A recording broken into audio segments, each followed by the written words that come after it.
In the last lecture, we have gone through the different types of the comparators. Now the next contents in this unit number 2 are the measurements of the thread form.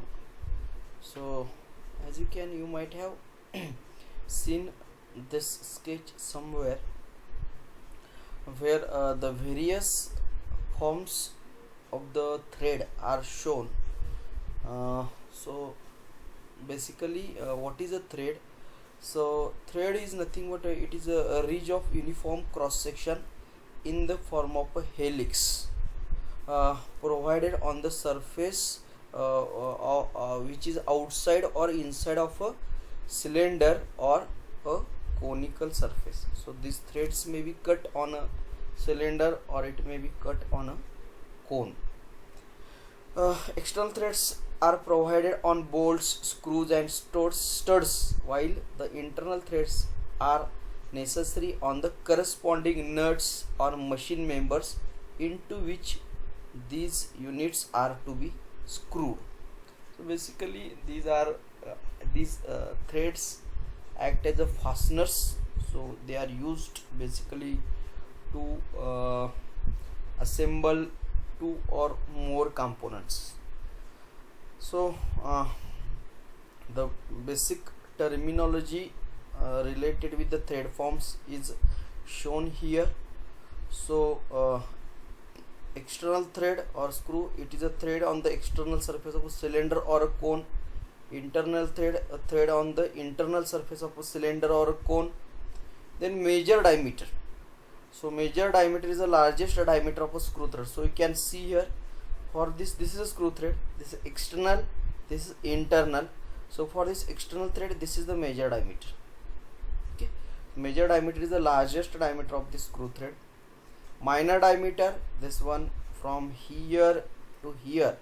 So we can call the topmost portions of this screw thread as a crest, and bottommost points are referred as a troughs. Okay, so the distance between two crest is a major diameter. Distance between two troughs or roots, they are also, these points are also called as a troughs. So they are also the distance between two this troughs or bottom points, roots, is also called as a minor diameter. Then the third one is a pitch diameter. These are called as a forms of a thread: major diameter, minor diameter, then pitch diameter, that is also called as effective diameter. So what is this pitch diameter? It is the diameter of an imaginary cylinder, the surface of which cuts the thread forms, where the width of the thread and groove are equal. Okay, so pitch diameter. So here, this from here to here, actually it is a virtual diameter. Then crest, the edge or the surface that joins the sides of a thread and is farthest from the cylinder or cone from which thread projects. So these points are referred as a crest. Okay, roots, these are the roots. The this edge or surface that joins the sides of the adjacent thread forms and coincide with the cylinder or cone from which the thread projects. So these are the say root. Then thread depth, the distance between crest and root. So distance between crest and the root. So this is the depth of the thread from here to here. Pitch, then next is the pitch. So the distance between corresponding points on adjacent thread forms measure parallel to the axis. So everybody has knows the definition of the pitch: distance measured between two consecutive points. Okay, so you can say the distance between two successive crests or the distance between two successive roots. So distance between from here to here or here to here is referred as a pitch. Okay, which is always measured parallel to the axis. Then there may be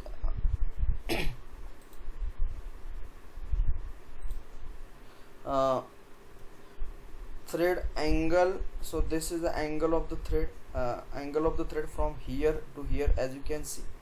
Okay, so these surfaces, this one and this one, these are called as the flanks of the thread. They are called as the flanks of the thread. So the distance between the flanks of the thread, so this the angle between the flanks of the thread, this one is referred as a thread angle. So measurement of thread form basically includes the measurement of 5 parameters: major diameter, minor diameter, pitch diameter or effective diameter, then pitch of the thread and thread angle. So these 5 parameters are called as the forms of the thread. So apart from this, there are some other terminologies are there, but that are not required to be taught here. So what is the meaning of pitch, and what is meaning of this lead, hand, form, number of starts. So these are some of the forms of the thread or terminology related to the thread. So lead, for information you can say that the lead is the distance by which the thread advances axially in one turn. Means if there is a one turn, so how much distance is traveled by the thread in axially. So we know that in case of the thread, there are two motions simultaneously happening, that is a circular motion as well as axial motion. So when there is a circular rotation of say 360 degrees, the thread advances axially by some distance. Okay, so that distance is nothing but lead. So there are single start threads, double start threads, n start threads. Okay, so depending upon the number of starts, the lead will be different. For single start thread, lead is equal to pitch. Then hand, so a thread may be right handed or left handed thread. So a screw with right handed thread advances into the work when turned clockwise, while that with left handed thread comes out. So that is the difference between right handed and left handed thread. So many of the threads that we are using are mostly a right handed thread. That is when we turned clockwise, it goes into the work, and when turned anti-clockwise, it comes out of the work. So that is, these are some forms. Then errors in threads. So there are different types of the threads, right from say sharp V threads, then British standard Whitworth threads, British standard fine threads, and many more. Okay, but we are interested in sharp V threads. Okay, then what are the errors in threads? So basically the errors in threads, there are different types of the errors are there. So there are at least 5 important elements which require consideration. That is we are going to consider the errors related to major diameter, minor diameter, effective diameter, pitch and angle. Okay, so errors in this say major diameter and minor diameter will cause interference with the mating thread. Means if the whatever threads we are producing, those are standard standard sizes threads. So corresponding whenever there is going to be assembly, the corresponding part has to be matched with the corresponding thread, isn't it? So what will happen if there is error on major and minor diameter? So if there is error in major diameter or minor diameter, that will cause interference with the mating thread. So if you produce a thread with faulty major diameter or faulty minor diameter, it will cause interference when it is going to assemble with some other part, so it will cause interference. Then errors on the effective diameter, this one, will also result in weakening of the assembly. So the overall assembly will get weakened, its strength of that particular joint or particular assembly will reduce if there is a error in effective diameter.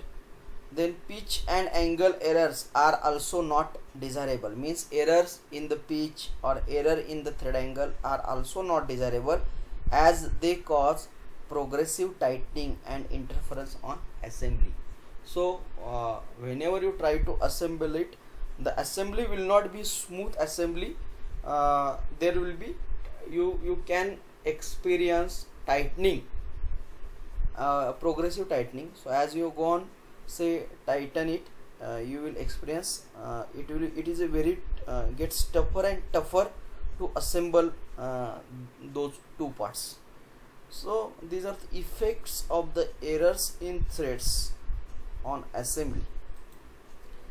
Now we are going to see what are the different types of the say pitch errors. Okay, so first type of the pitch error is a drunken thread error. So what is this drunken thread error? You can see this sketch of the drunken thread.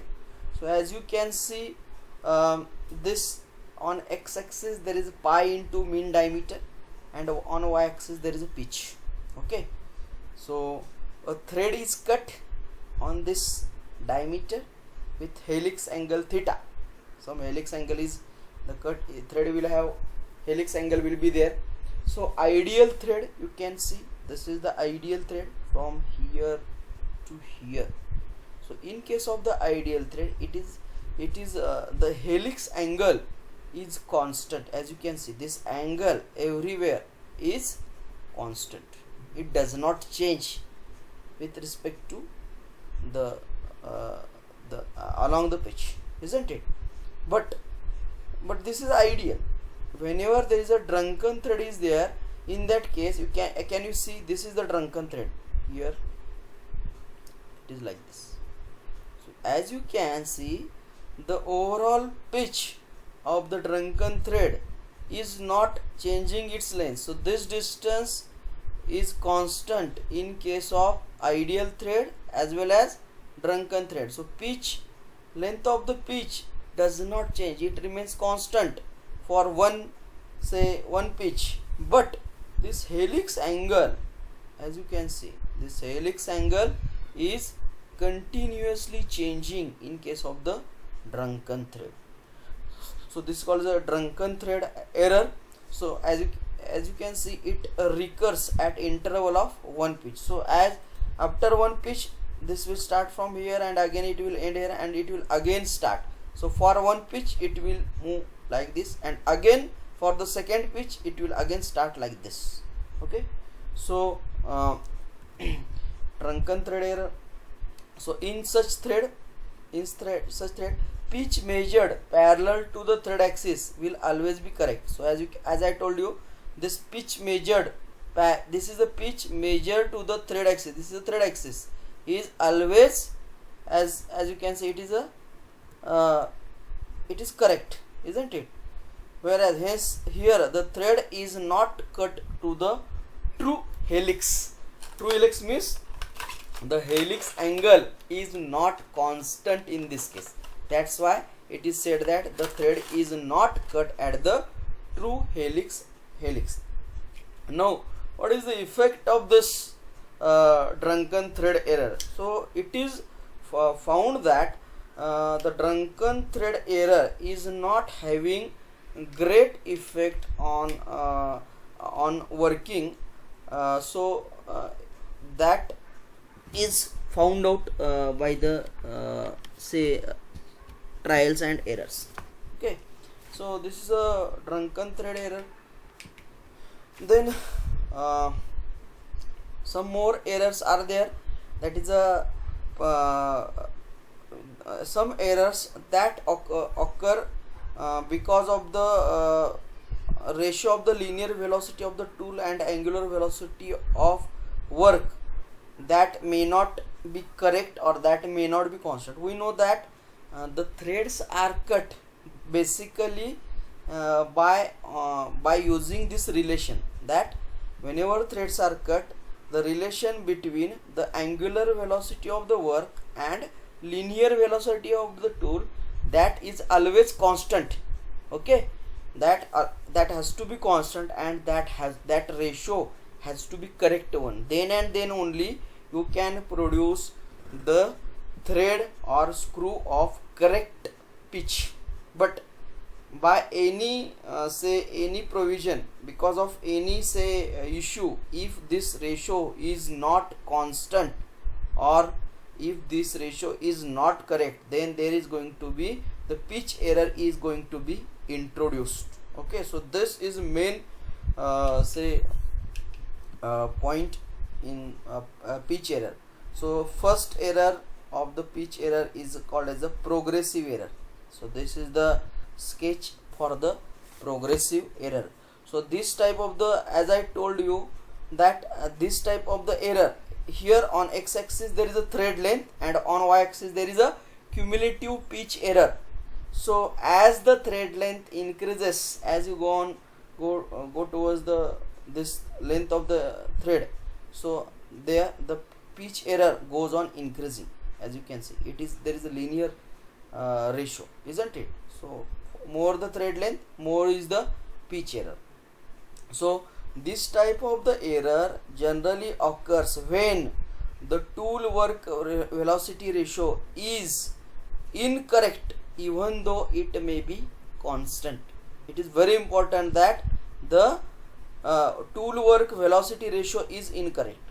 Tool work velocity is incorrect, but it is constant. These two words are very important: constant and correct.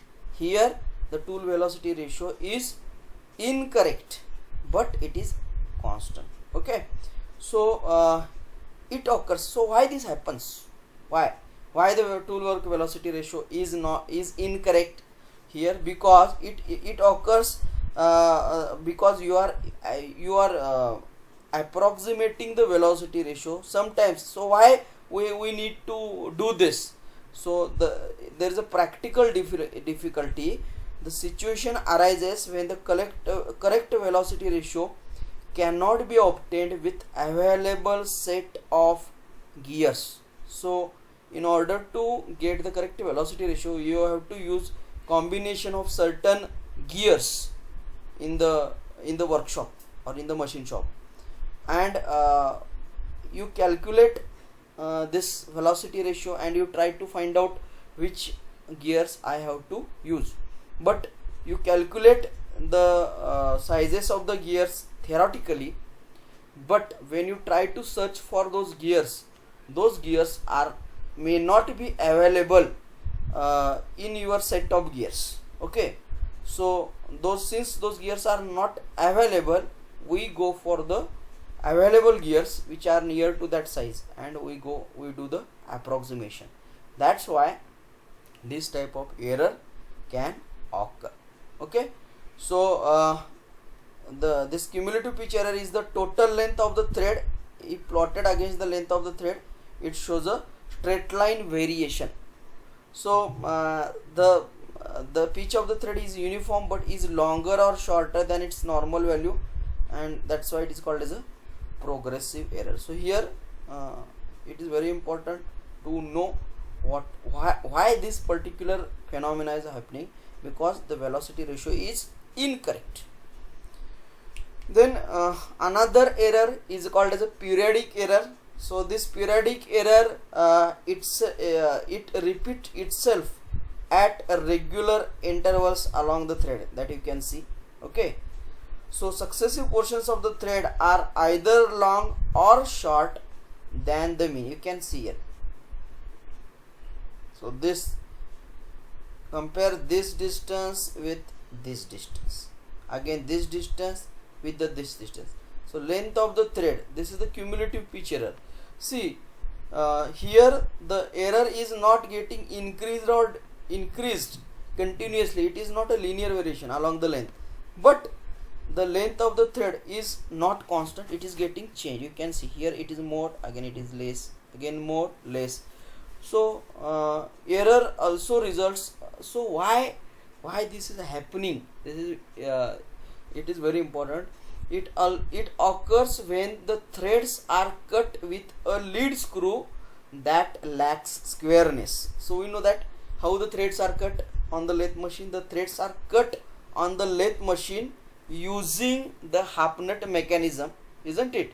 So whatever threading tool is there, that you attach that threading tool on the tool post, and we engage that tool post with the lead screw of the lathe machine just by half nut mechanism. Below the tool post there is one lever is there. Okay, when you press that lever in downward direction, the tool post and the lead screw get engaged, isn't it?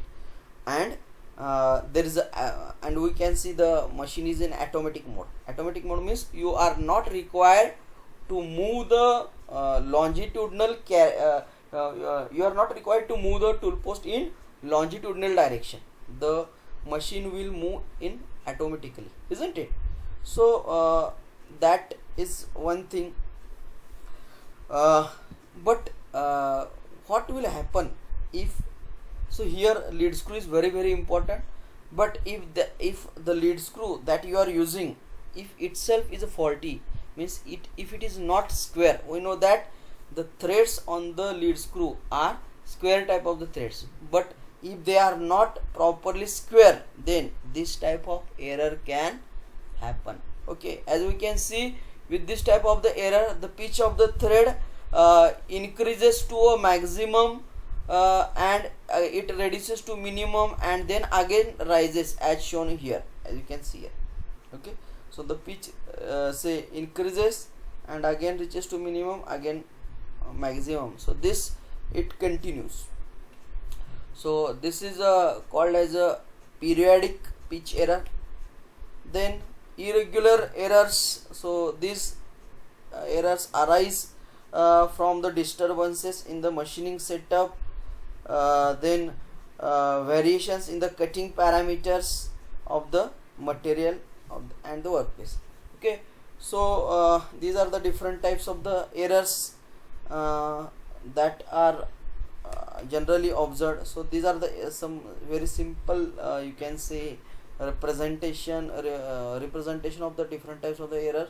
So for progressive error, this is the whatever is shown in the bold, that is ideal thread. So thread should be like this, whatever is shown bold, say bold lines. But if there is a progressive error is there, if the progressive error is there, you can the actual thread is like a dotted lines, isn't it? And it goes on increasing. The difference between bold line and dotted line is continuously increasing along the length. Second is a periodic error. In this periodic error, as you can see, this error is not increasing continuously, but it increases and again decreases. You can see in one pitch cycle. And third one is thread drunkenness. So as we have seen here, there is no change in the length of the pitch. As you can see, the pitch is same everywhere, isn't it? But the thread angle, in case of this drunken thread, the thread angle is not constant at all, isn't it? So simple representation. Then we have seen the errors in threads. Now we have to actually measure the various thread forms, that is a major diameter, minor diameter, effective diameter or pitch diameter, and the thread angle.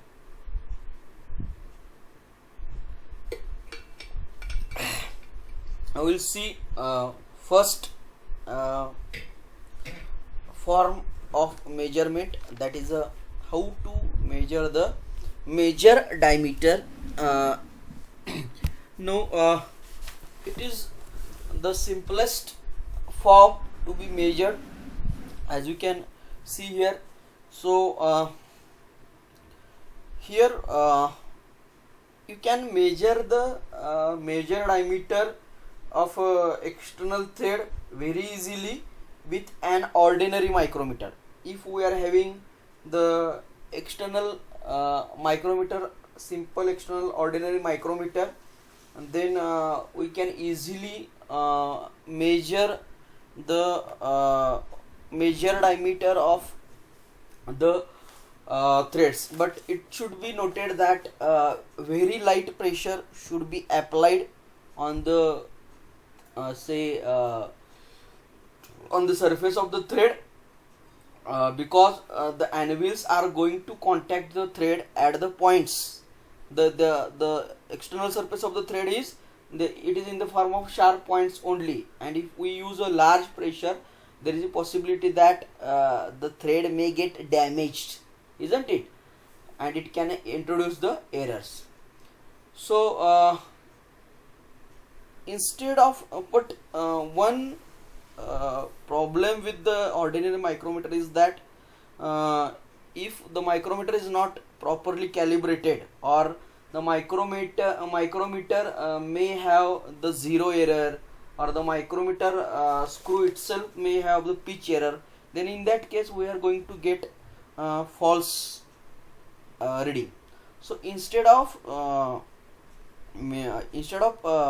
finding out the measure diameter using the regular micrometer, a bench micrometer is used. So as you can see, this is the setup for the bench micrometer. Okay, so it is a so when we want to get a more accurate measurement of the measure diameter, then we have to take the readings with the help of NPL type bench micrometer instead of usual hand micrometer. So this is the NPL type bench micrometer. NPL is a National Physical Laboratory, the micrometer which is prepared by the National Physical Laboratory. So this is slightly different from the regular micrometer. So in this type of the micrometer, as you can see, this is the micrometer head. Okay, and this micrometer head carries one anvil, and on opposite side of this micrometer head there is a one fiducial indicator is provision of the fiducial indicator is there instead of fixed anvils. In case of the regular micrometer, here there is a fixed anvil is there. So this fixed anvil in the regular micrometer is replaced by the fiducial indicator. Again, this fiducial indicator carries at its other end, it carries one more measuring anvil. So in between these two measuring anvils we have to hold the thread. Now what is the use of this fiducial indicator? The use of the fiducial indicator ensures that the correct contact pressure is applied by these measuring anvils on the component to be measured. Just before we say that, we have to ensure that excess pressure is not applied by these measuring anvils on the workpiece to be measured, or otherwise the workpiece may get damaged. So how to ensure that correct pressure is applied? So that is ensured by this fiducial indicator. So this fiducial indicator ensures that when the correct pressure is applied by these two anvils on the workpiece, in between these two anvils, then there is one indicator is there in this fiducial indicator. In this particular setup, a red pointer or red indicator is there, and that red indicator reads the zero position. Okay, there are some readings are there. So this say red pointer will be exactly at the center of this display, or it will show the zero reading when we apply the correct pressure. Okay, so that care is taken off. So that issue is solved. Now this type of the micrometer does not have any provision for mounting the workpiece between centers. The workpiece has to be held in the hand. Okay, now now one more thing is done here. whenever we are using this type of the say micrometer, instead of using this micrometer directly as a measuring instrument, it is used as a comparator. So we have just seen the comparators. So in comparators, what we are doing, we are taking one master component whose dimension is close to the dimension of the actual component, and we get the difference between the sizes of the master component and actual component. So we have to do the same thing here. When we want to measure diameter, we want to find out the major diameter of a screw thread, we have to use one master cylinder. The diameter of this master cylinder is approximately, or it is near to the diameter of the actual thread. Okay, so why it is done? Because it is done to avoid any pitch error, or it is done to avoid zero error. So we have already seen what is a zero error, what is a pitch error. So even if there is any kind of pitch error or zero error is there in this comparator, in this say bench micrometer, that is avoided, that can be compensated. That's why it is used as a comparator. Now what is done, how the readings are taken? First, a calibrated setting cylinder of approximately the same diameter as the major diameter is held between the anvils of the micrometer and reading is taken. As I told you, suppose there is a thread is there, M16 by 2 mm thread is there, so it means the major diameter is 16 mm. So what you have to do, you just take a master cylinder which is calibrated one whose diameter is around 16 mm. Okay, so sorry, that dimension of the master cylinder will be exactly 16.000 mm, that is calibrated. So you have to first place that cylinder between these two anvils. Okay, and you have to make sure that then you have to rotate this micrometer head. You have to rotate this micrometer head till the pointer or the red pointer, this fiducial indicator, will be exactly at the center, or it is at the zero position. When the fiducial indicator at zero position, you have to take the reading in the micrometer. Note down that reading. Okay, so that reading you have to take, and that is taken as the reading as a, that reading is taken as a R1. Okay, that reading is taken as a R1. So you can see the reading of the micrometer on the master cylinder. When the master cylinder is placed here and fiducial indicator at the zero, then reading, you have to take the reading in the micrometer, that is referred as a R1, reading of the micrometer on master cylinder. Then just remove this master cylinder and replace that master cylinder with actual thread whose major diameter is to be found out. So place the thread here. Now once you place the thread, again rotate this micrometer head either in clockwise direction or in anti-clockwise direction till the fiducial indicator is exactly at the center point here. Okay, so that reading is referred as R2, reading of micrometer on thread, means when thread is in between the measuring anvils. D1 is the diameter of master cylinder, that is a setting cylinder that we have taken. So say we had taken the example of 16 M2, so 16 mm diameter cylinder is taken, so D1 is 16. So the major diameter is nothing but, major diameter is equal to D1 plus minus R2 minus R1, D1 plus minus R2 minus R1. So why this plus minus sign is there? The plus or minus sign is to be decided by whether the standard, that master cylinder we have used, it is larger or smaller than the major diameter which is being measured. Okay, so this is highly accurate measuring instrument which can measure the, which can find out the major diameter of a thread. Okay, then Similarly, so we have found out the how to find out the major diameter. Then on the same grounds, or on this, by using the same method, we can find out, or we can measure the minor diameter of a thread. So we major diameter is, say, from here, from crest to crest. Okay, then minor diameter will be from, say, this is your trough, so trough to trough, isn't it? So we have to measure this minor diameter. So how it is measure, found out? So the minor diameter can be found out in the same way using two V blocks. You can see these are the two V blocks or V pieces. So two V blocks are required.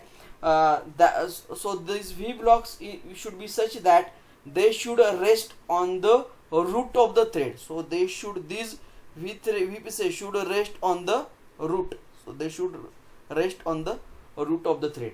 So these V blocks are very important. They are made of the hardened steel with an angle of 45 degree. So this angle is 45 degree, and the end radius is less than the root of the thread. So this end radius, this one, it is always less than the end radius of the thread.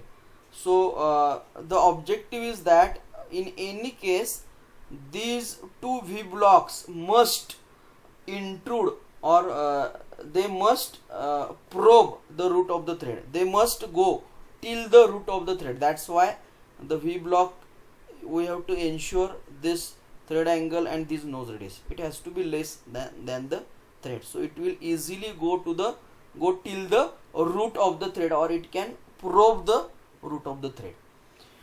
Now again same procedure is there. When you want to measure the minor diameter, what you have to do? Again you have to take a standard cylinder of diameter.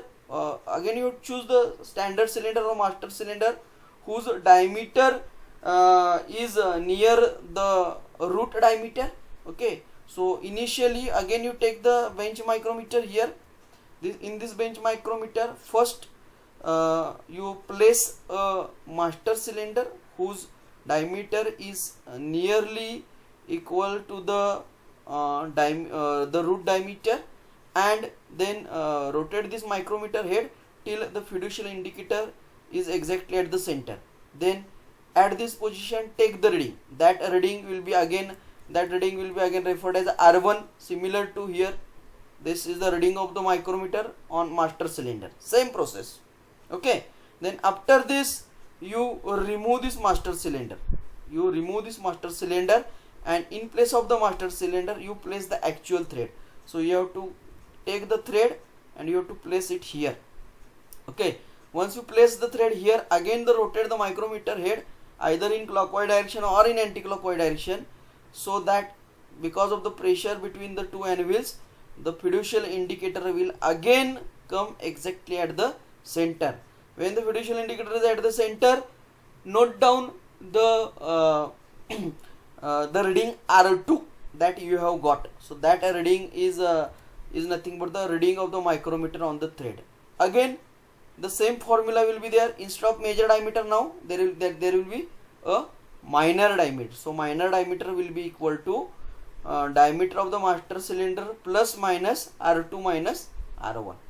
So same process as you have implemented to find out the major diameter.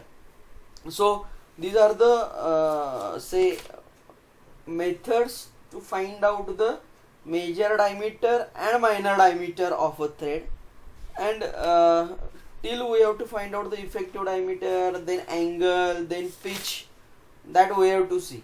So today we will stop here and we will continue in the next lecture.